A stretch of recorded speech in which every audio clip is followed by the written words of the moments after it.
వెన్నుపోటు దినం పోస్టర్ ఆవిష్కరణ. ఎమ్మెల్సీ పర్వతరెడ్డి చంద్రశేఖర్ రెడ్డి. అధికారులకు అర్జీ ఇచ్చే స్వేచ్ఛ కూడా ప్రజలకు లేదా? కాకాణి పూజిత. వైఎస్ఆర్ కాంగ్రెస్ పార్టీ జిల్లా కార్యాలయంలో వెన్నుపోటు దినం నిరసన కార్యక్రమం పోస్టర్ను శాసనమండలి సభ్యులు పర్వతరెడ్డి చంద్రశేఖర్ రెడ్డి, నెల్లూరు నగర మరియు సర్వేపల్లి నియోజకవర్గ నాయకులు, కార్యకర్తలతో కలిసి ఆవిష్కరించిన మాజీ మంత్రి కాకాణి గోవర్ధన్ రెడ్డి కుమార్తె కాకాణి పూజిత. ఈ సందర్భంగా ఎమ్మెల్సీ పర్వతరెడ్డి చంద్రశేఖర్ రెడ్డి మాట్లాడుతూ, చంద్రబాబు నాయుడు రాజకీయ జీవితం వెన్నుపోటుతోనే మొదలైంది. సొంత మామని వెన్నుపోటు పొడిచి ఆయన ముఖ్యమంత్రి అయ్యారు. ఆనాడు రామారావుకి వెన్నుపోటు తర్వాత రామారావు ముఖ్యమంత్రి అవ్వడానికి ప్రధాన కారణమైన ₹2 కిలో బియ్యం, మద్యపాన నిషేధం, 2 పథకాలకి కూడా వెన్నుపోటు పొడవడం జరిగింది. ఆ వెన్నుపోటు విధానాన్ని ఇప్పటికీ కొనసాగిస్తూ 14 సంవత్సరాలుగా ముఖ్యమంత్రిగా చేసిన తరువాత ఒక్కసారి ప్రతిపక్షానికి పరిమితమైతే కనీసం ఇప్పటికైనా మారి ఉంటారని, ఆయన ఇచ్చిన హామీలను నెరవేరుస్తారని నమ్మి ఆయనకు అధికారం కట్టబెడితే ఇప్పటికీ ఆయన మారలేదు. ఈ కార్యక్రమంలో వైఎస్ఆర్ కాంగ్రెస్ పార్టీ నాయకులు, కార్పొరేటర్లు, కార్యకర్తలు తదితరులు పాల్గొన్నారు. ఉన్న తర్వాత కొన్ని ఆయన అనేక రకాలైనటువంటి హామీలు, మోసపు అబద్ధాలు అవన్నీ చెప్పిన తర్వాత ప్రజలు ఈ వయసులోనైనా నిజం చెప్తాడేమో, ఈ వయసులోనైనా అతను చెప్పింది చేస్తాడేమోనని మోసపోయి ఆయనకు ఓట్లేస్తే ఈరోజు ఒక్క హామీ కూడా నెరవేర్చట్ల. అటు పిల్లలకు సంబంధించినటువంటి ఫీజు రియంబర్స్మెంట్ని అవన్నీ కూడా రిలీజ్ చేయకుండా ఈరోజు సుమారుగా 12 లక్షల మంది పిల్లలు నిన్నటి రోడ్డు మీద నిలబెట్టినారు. అదేవిధంగా నిరుద్యోగ యువతకు సంబంధించి ₹3,000 నిరుద్యోగ భృతి ఇస్తానని చెప్పి వాళ్ళకు ₹1 ఒక్కరికి కూడా ఇవ్వకుండా వాళ్ళని కూడా నడి రోడ్డు మీద నిలబెట్టాడు.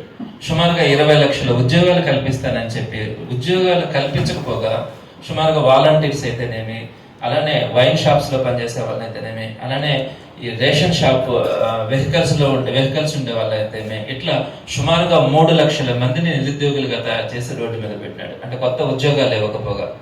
అదేవిధంగా మనకి ఎప్పుడు కూడా 60% మన ఆంధ్ర రాష్ట్రంలో ఉన్నటువంటి వ్యక్తులందరూ కూడా రైతులుగా ఉన్నారు. అంటే వ్యవసాయం మీద ఆధారపడేటువంటి వాళ్ళు. వీరందరికీ కూడా సంవత్సరానికి ₹20,000, అంటే మనం ₹13,500 రైతు భరోసా ఇస్తా ఉంటే ₹20,000 ఇస్తానని చెప్పి అధికారంలోకి వచ్చాడు. మనం సుమారుగా 54 లక్షల మంది రైతులకి మనము రైతు భరోసా ఇచ్చేవాళ్ళం. ఈ రోజు ₹1 కూడా నేటికి ఒక్క రైతుకు కూడా ఇవ్వాలి. ఆ విధంగా రైతును కూడా మోసం చేశాడు. అలానే మహిళలకు సంబంధించి అయితే అనేక హామీలు.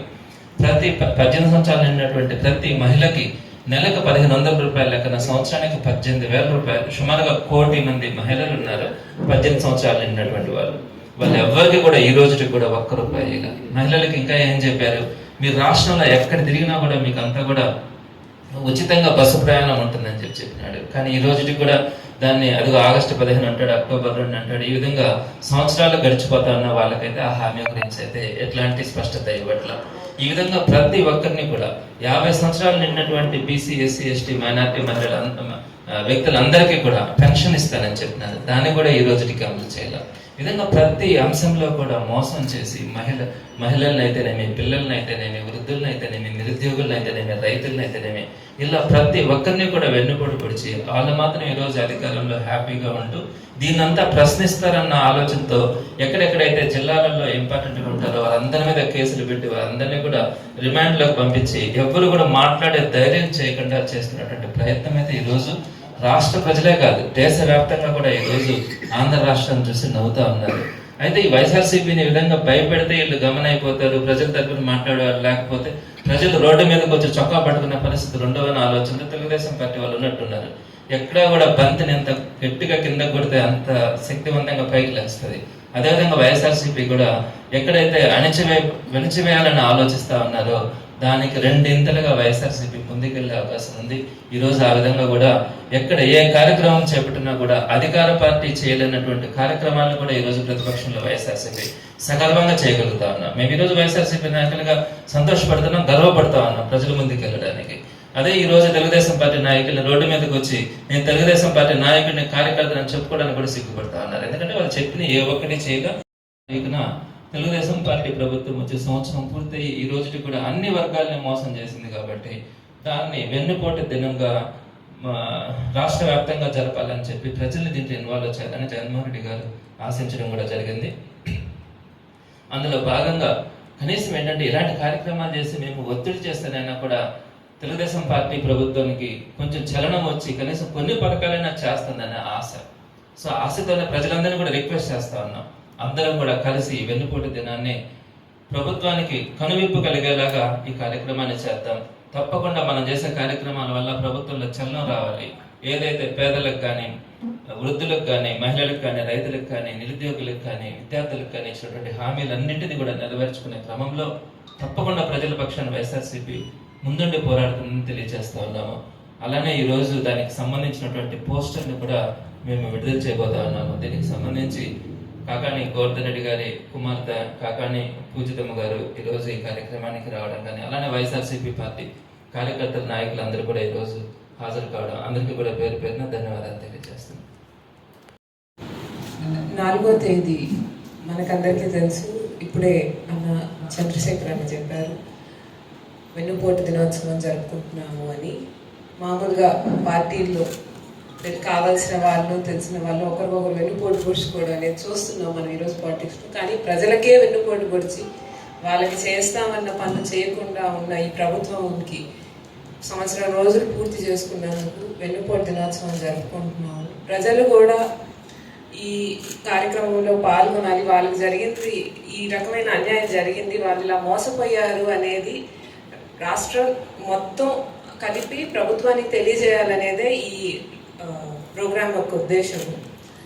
అందరూ కలిసి, కార్యకర్తలు కానీ, చంద్రశేఖర్ అన్న కానీ అందరూ కలిసి, నేను చిన్నదాన్నైనా అందరూ మేమున్నామమ్మా, నాన్నగారు ఉన్నట్టే ఈ ప్రోగ్రాం సక్సెస్ఫుల్గా చేసుకుందామని అందరం కలిసి అని ఎంతో ధైర్యం చెప్తున్నారు.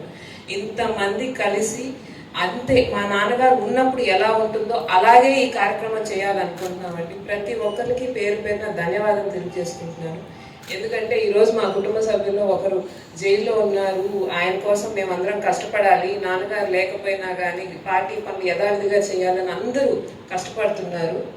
ఈరోజు నేను ఒక్కదాన్ని అనుకోవట్లేదండి, మా కుటుంబ సభ్యుడు అనే కాకాని గోవర్ధన్ రెడ్డి గారు జైల్లో ఉన్నారు, నా కుటుంబ సభ్యుడు ఉన్నాడు అనుకోవట్లేదు, మా కుటుంబ సభ్యుడు ఉన్నారు. అందరూ వచ్చి ఆయన కోసం పోరాడడానికి ఏం మాత్రం జరగకుండా, నిన్న మేము సిబిఐ ఎంక్వైరీ కోసం కూడా కలెక్టర్ దగ్గరికి వెళ్ళినప్పుడు చాలామంది మాతో పాటు కథలు వచ్చారు, వాళ్ళందరి మీద కేసులు పెట్టారు. అయ్యో పొద్దునే నేను అందరికీ అన్న ఇట జరిగింది, కేసులు పెట్టారంట అంటే, అమ్మ పెడితే పెట్టుకున్నారు, అన్నని జైల్లోనే పెట్టారు, మేమేం చంపుతామా అమ్మ, పెట్టుకోనిండి, మనం న్యాయం కోసం పోరాడుతున్నాము, మనం ఏ రకమైన ఇబ్బంది చేయలేదు, పైన భగవంతుడు ఉన్నాడు.